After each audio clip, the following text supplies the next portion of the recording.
All right, let's dive deep into pro-style running with someone who really knows their stuff. I've got some great articles and research here. I am so ready to unearth some of these secrets with you. Get ready because we're about to explore how the pros train, eat, and even think, and how all of that can apply to you. Sounds great. I'm excited to dig into this with you. Me too. One of the things that really stood out to me right off the bat was just how different the training approach is between elite runners and, well, the rest of us. It's almost like they're playing a different sport. Huh. For example, the pros really seem to embrace those low-intensity runs, while so many of us, I do get stuck in that moderate effort zone. Like we think we have to push hard every single time. That's something I see a lot too. I think there are a few reasons for that disconnect. First, a lot of amateur runners don't have access to the same level of coaching and knowledge as the pros do. Second, running fitness isn't always visible. Like you don't necessarily see the gains in the same way you would with weightlifting, so it can be tougher to track progress and know if you're training effectively. It's sort of like trying to put together a puzzle with some of the pieces missing. Exactly. And then, of course, there's the influence of running buddies or that whole online running community, right? You see other people training a certain way and figure that must be the key to success. Oh, for sure. It's really easy to fall into that trap of groupthink. Definitely. So the big question is, can we actually apply those pro-style training principles to our own running? Absolutely. And that's the most exciting part, I think. We can learn so much from the elites and use those insights to take our own running to a whole new level, no matter where we're starting from. I'm all ears. Let's do this. Okay, let's talk about one of the key concepts that really caught my attention, training history. It seems like professional coaches place a huge emphasis on building on an athlete's past, training gradually increasing the load instead of making massive leaps forward. It makes sense, right? It's like building a house. You need a strong foundation before you can add the walls and roof. Experienced coaches know that if you push too hard too soon, it can lead to injuries and setbacks. So they prioritize a gradual, sustainable approach that allows the body to adapt over time. So it's more about respecting our limits and taking things one step at a time. I can definitely get behind that. Okay, building on that idea of a foundation, let's talk periodization. It's something I've heard but never completely grasped. Can you shed some light on that? Sure. Periodization basically means structuring your training in cycles. Each cycle has a specific focus. It's like a wave, slowly building in intensity and then receding before the next cycle starts. This approach prevents you from hitting a plateau and ensures that you're peaking at the right time for a big race or just a challenging training block. That wave analogy is helpful. Okay, so the pros get incredibly specific with their workouts within those cycles, don't they? The example of Alafine Tuliamuk's marathon training plan was super interesting. Those 20-mile runs with 15 miles at marathon pace. Brutal, but effective, right? Oh yeah, definitely. Those types of event-specific workouts are crucial as you approach race day. They get your body and mind ready for the demands of the distance and the actual race environment. The key is that consistent, progressive effort trumps those sporadic bursts of heroic training. It's more about keeping the ball rolling, that steady, sustainable progress over time. Much more sustainable, for sure. I think a lot of us, myself included, get caught up in that all-out effort mentality. We forget about the power of consistency. And while we're talking about consistency, we have to address volume, right? I mean, Eliud Kipchoge's 120-mile weeks. Wow. Most of us aren't aiming for world records, but there's clearly a correlation between mileage and performance. How Yeah. do we find the sweet spot? The idea of a mileage sweet spot is fascinating. It's all about finding the optimal volume that gives you the best results, not just blindly chasing high numbers. It's about figuring out what your body responds to best. And, of course, increasing mileage safely is crucial. Listen to your body, follow the 10% rule to avoid injury, and think about measuring your training by time instead of distance, especially as you start to ramp up your training load. That time-based approach is a new one for me, but it does make a lot of sense. It's ultimately about the duration of the stress you're putting on your body. Hmm. So for someone looking to boost their performance through volume, what would a solid weekly structure look like? There are a lot of good options out there. A common one is to have a long run, a medium long run, and then fill the rest of the week with shorter, easier runs. It's a nice balanced structure that gives you recovery time while you're building a solid base. Got it. All right, we've talked training history, volume, gradual progression. Now let's get into this 80-20 intensity balance that seems to be a staple of pro training. I keep hearing about it, but honestly, I'm still not entirely sure what it means in practice. It's actually simpler than it sounds. It's about how you distribute your training intensity. Professional runners dedicate about 80% of their training to low-intensity runs and reserve just 20% for moderate to high-intensity efforts. So slowing down is the secret weapon. That goes against everything I thought I knew about training. Why is this so effective? Well, there's a lot of science behind it. The first ventilatory threshold, or VT1, is the upper limit of that low-intensity zone. When you go above VT1, your body has to work harder, leading to more stress and longer recovery times. So by keeping most of your runs below VT1, you can maximize those crucial adaptations while minimizing the risk of burnout. The study on Norwegian elite runners was super compelling. They maintain that 80-20 balance year-round, even during peak season, which shows you just how important it is. So it's not about completely avoiding discomfort, but more about knowing when to push and when to hold back. Exactly. Slowing down isn't a sign of weakness. It's a smart strategy to optimize your performance. Research has actually shown that low-intensity running is a powerful training stimulus on its own. It improves aerobic fitness and overall endurance. I'm starting to see the light. How do we actually put this 80-20 principle into practice? I can understand it in theory, but it feels tricky to actually do it. It comes down to 3 steps: plan, measure, and monitor. First, you want to schedule your training with that 80-20 split in mind. Plan your week based on time rather than distance, making sure most of your runs fall into that low-intensity zone. Okay, plan those easy runs. Then there's the measure piece. How do we ensure we're running below that crucial VT1 threshold? There are a few different methods you can use. The 6-minute test and the talk test are simple options. For more accurate feedback, you can use a heart rate monitor. It's about finding what works for you to gauge your effort level and adjust accordingly. So it's not just about mindlessly running, it's about paying attention to our effort and making sure those easy runs are genuinely easy. Got it. What about the monitoring piece? What should we be focusing on during those low-intensity runs? Pay attention to your pace heart rate and perceived exertion. If you're breathing hard or struggling to hold a conversation, you're probably going above VT1. It takes some discipline and self-awareness, but once you master it, the rewards of the 80-20 principle are significant. All right, intensity is dialed in. Let's switch gears to pacing, another area where we can learn a lot from the pros. They seem to have this innate ability to manage their effort, like they instinctively know how far to push without hitting the wall, almost like a cheetah knows how far it can sprint. That's a great analogy. Pacing is this fascinating interplay between your physical capabilities and your mental game. Hitomi Nia, the Japanese marathon runner, is a perfect example. She plans her race strategy meticulously, breaking down the distance and adjusting her effort as needed. It highlights how important it is to know your limits, set realistic goals, and have the mental toughness to stick to your plan. The mental side of pacing is super interesting. It's not just about physical strengths. It's about having that mental discipline to stay on track even when things get tough. And experience seems to play a big role in developing that pacing intuition, doesn't it? You're right. Research suggests there's an internal feedback mechanism in our bodies that sort of guides us toward that optimal effort level. Like our bodies are constantly learning and adapting, refining our sense of pace over time. We need to trust those internal cues and develop a feel for what different paces actually feel like. So it's not just about relying on our GPS watches and pace calculators. It's about developing that inner compass. I like that. Are there any specific strategies we can use to get better at pacing? One that's both fun and effective is the fastest mile last rule.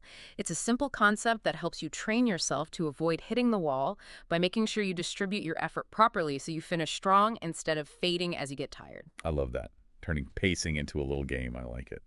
Okay, we've covered a lot of ground already. The difference between pro and amateur training, the importance of training history, volume, the 80-20 principle, the nuances of pacing. But we're just getting started. We are. Up next, we're diving into those often overlooked elements of pro-style training. Strength training drills, plyometrics. These are the secret weapons that can truly elevate your performance, help you stay injury-free, and keep you running strong for the long haul. Stay tuned as we continue to unlock the secrets of the pros. It's going to be good. These often underappreciated elements of training can make such a huge difference for runners of all levels.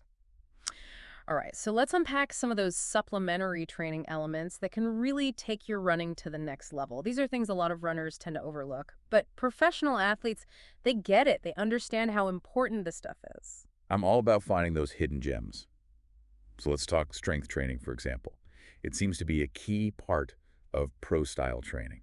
And I'm not talking about bulking up. It's more about developing functional strength that's specific to running. Right. A lot of runners think strength training is only for powerlifters or bodybuilders, but that's not true at all.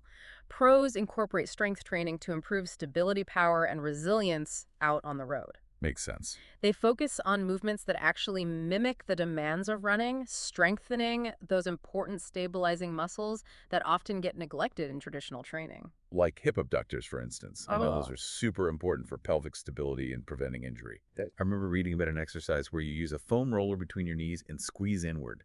Simple, but it really activates those muscles. Exactly. And it's not just about isolated exercises either. Professional runners tend to do a more comprehensive strength training routine that works the whole body as a system. Think functional movements like lunges, squats, core work.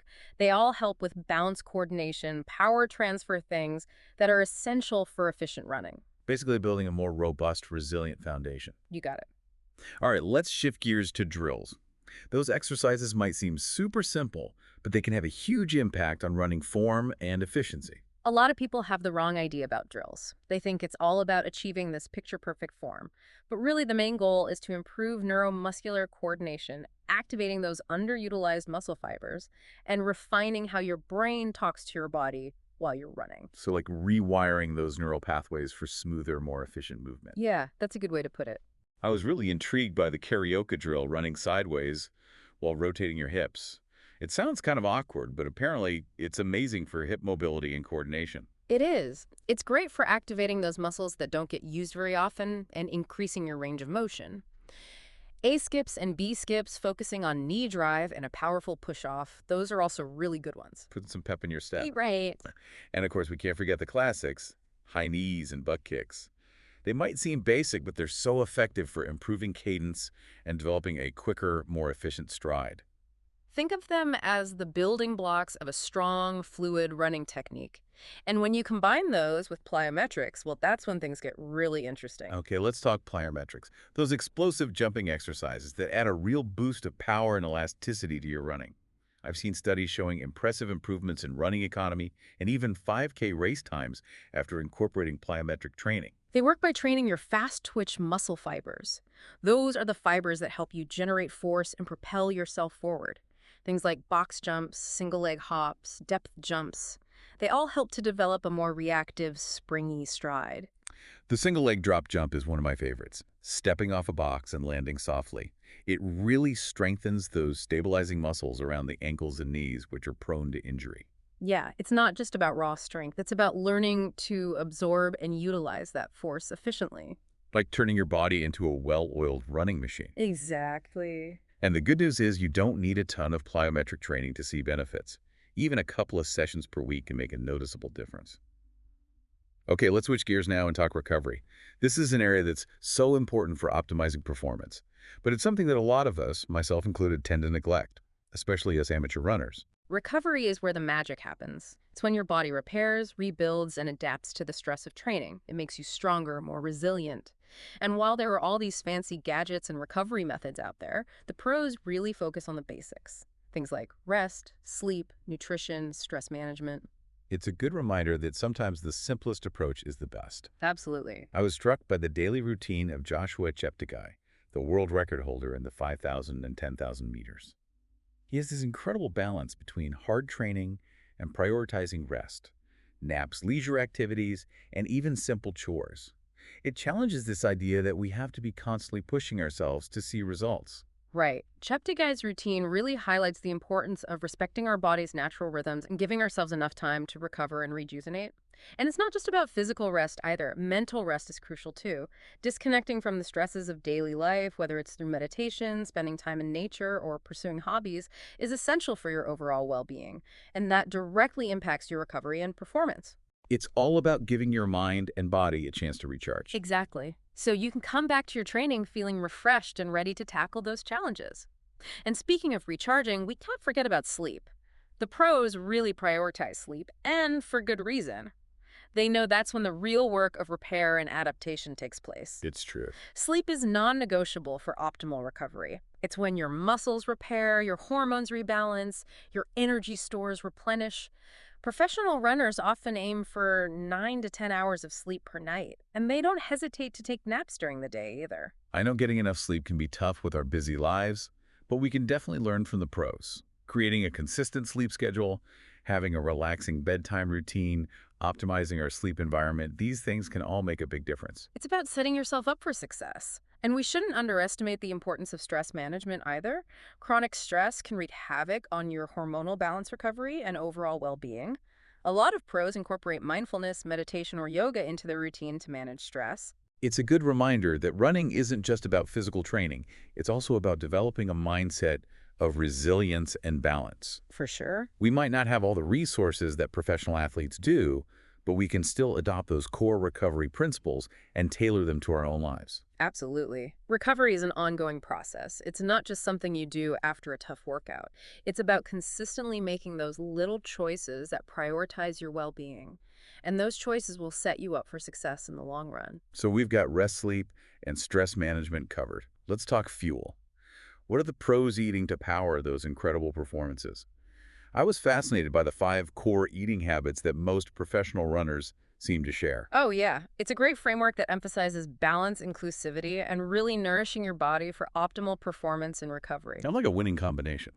The first habit is eat everything. It's about embracing a diverse and inclusive diet. No need to restrict entire food groups. I like that. Each food category provides unique nutritional benefits, so eating a variety of foods is important for your overall health and athletic performance. It's a nice change from those restrictive diet fads that can leave you feeling deprived and potentially missing out on key nutrients. I agree. The next habit is eat carb-centered. Despite the popularity of low-carb diets, research clearly shows that carbs are the primary fuel source for endurance activities, and professional runners prioritize them for a reason. They know it works. They do. A carb-centered approach provides sustained energy, helps replenish glycogen stores, and supports optimal recovery. While there might be some benefits to doing the occasional carb-restricted training session, a consistently low-carb diet can actually hinder your performance and adaptation in the long run. Okay, carbs are king. What's next? Eat enough. This one's crucial. Runners, especially those who are training at a high volume, need to make sure they're eating enough calories to fuel their workouts, support recovery, and maintain a healthy hormonal balance. Underfueling can lead to fatigue, slower recovery, and even hormonal disruptions that can negatively impact performance. So it's really about viewing food as fuel. Exactly. You have to give your body the resources it needs. Excessive calorie restriction can actually backfire and sabotage your progress. Okay, makes sense. What's the fourth habit? It's eat individually. This one emphasizes the importance of tailoring your nutrition to your own unique needs, preferences, and lifestyle. Just like with training plans, there's no one-size-fits-all approach to nutrition. We're all different. We are. Professional runners often work with registered dietitians to develop personalized meal plans. These plans take into account their training volume, dietary restrictions, cultural preferences, even ethical values. It's about recognizing that nutrition isn't just about fueling performance. It's about nourishing your body in a way that aligns with your values and supports your overall well-being. That holistic approach is so important. It is. And the fifth habit is eat consistently. Keep it steady. Exactly. Professional runners understand the importance of fueling their bodies regularly throughout the day. They don't skip meals or go for long stretches without eating.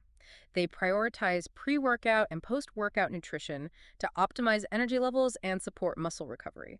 It's about creating a consistent pattern of fueling that supports their training demands. Stephanie Bruce's story was so inspiring. For those who don't know, she's a professional runner who has celiac disease. She turned her dietary restrictions into a strength by working with a nutritionist to create a plant-based meal plan that met her unique needs and helped her achieve some incredible results. That's a perfect example of the power of individualized nutrition and seeking expert guidance when you need it. It just goes to show that you can overcome challenges and achieve your running goals by making sure you're fueling your body effectively. Okay, we've covered physical training and recovery in depth. But as we've touched on throughout this deep dive, running is as much a mental game as it is a physical one. So for our final segment, we're going to explore the psychological side of running. We'll delve into the mindsets, strategies, and mental frameworks that can elevate performance and help you navigate those inevitable challenges that come with training and racing. Stay tuned as we unlock the power of the runner's mind. Welcome back. Let's explore that often overlooked aspect of running, the power of the mind. I'm ready to unlock those mental secrets. One thing that stood out to me was just how important mental toughness is for peak performance. It's not just about having strong legs and lungs, it's about having a strong mind, too. Professional athletes understand that. They see mental training as just as important as physical training. It's about developing the right mindset, the strategies, and that emotional resilience that allow you to thrive under pressure. It's not some mystical thing. It's a skill set that you can actually learn and develop. And one of the key elements is shifting your focus from outcomes to the actual process. I remember reading about Ed Eyestone, the collegiate running coach. He talks about how important it is for his runners, especially those coming back from a break, to focus on those small incremental steps, not getting overwhelmed by the bigger picture. It's about embracing the journey, not just chasing the destination. Exactly, I love that. It's a powerful shift in perspective that can change how you approach training altogether. By breaking down your goals into manageable chunks and concentrating on executing each step with intention, you can build momentum, confidence, and resilience along the way. Makes sense. And it's not just about setting goals, it's about developing the mental flexibility to deal with setbacks, Mm. which are inevitable, right? Yeah. What always amazes me is how pro runners are able to bounce back from tough workouts. They don't see them as failures. They see them as learning opportunities. They get that setbacks are part of the process. They don't let those temporary dips derail them. Right. They analyze what happened, adjust their approach, and keep moving forward. Thus turning those stumbling blocks into stepping stones. Yeah. Okay, so setbacks. What about managing your emotions, especially in those high-stakes races? Pro runners always seem so composed and focused, even when they're facing adversity. Emotional regulation, that's another key skill. And it comes down to practice and self-awareness. They learn to identify negative thought patterns that can sabotage performance, and then they develop strategies to counter those thoughts. It's about focusing on what you can control, staying present in the moment, and using positive self-talk and visualization techniques. They have a whole toolbox for navigating those emotional ups and downs. I'm a big fan of the chunking concept, breaking a big task down into smaller, more manageable pieces. It seems like a great way to avoid feeling overwhelmed. Chunking is a really effective way to change how you perceive challenges. When you focus on those smaller victories along the way, it creates a sense of momentum and boosts your confidence.